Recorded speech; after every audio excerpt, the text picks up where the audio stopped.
This is Sergeant T at Epilepsy Matters, and today I want to talk to you about a very quick subject, and that is epilepsy and the kitchen. Epilepsy and the kitchen. I used to have a roommate, and the epilepsy wouldn't matter. In other words, she would watch me and let me know about my seizures. I have most of my seizures during the night and in the morning hours. Most of my convulsive seizures. I have absence seizures all day long. What I did for me is I set out as much as possible or coordinate your seizures for the next day. I don't bake or cook anything in the morning. I'm not around the stoves and I'm not around toaster ovens. So, now that's just what I choose to do. You figure out your own triggers or what might put you in danger, and you go with those guidelines. I now don't use this as much as I used to much my chagrin, and that is the coffee maker. Coffee can be an incredible trigger for epileptics.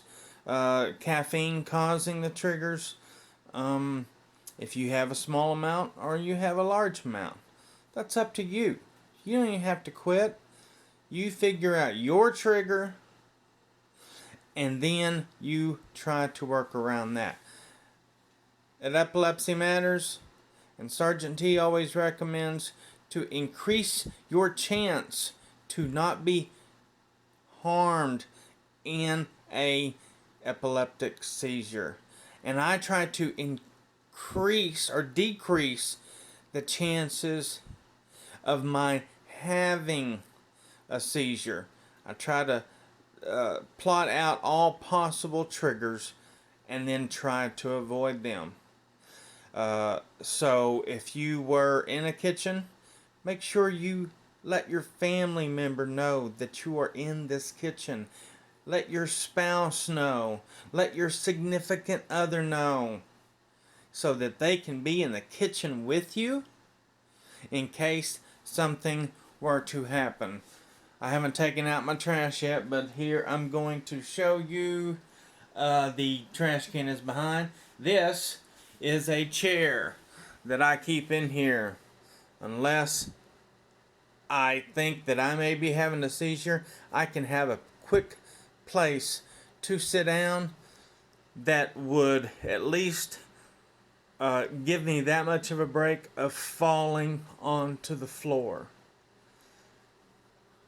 And of course you can see that this is a hardwood floor, which is why I try to plan ahead of time, get into the kitchen, prepare my meal, get out of the kitchen, eat my meal.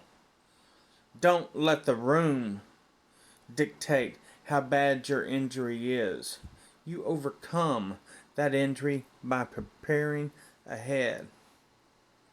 Sergeant T says, make that food. Sit down and have yourself a great meal. Add some tea.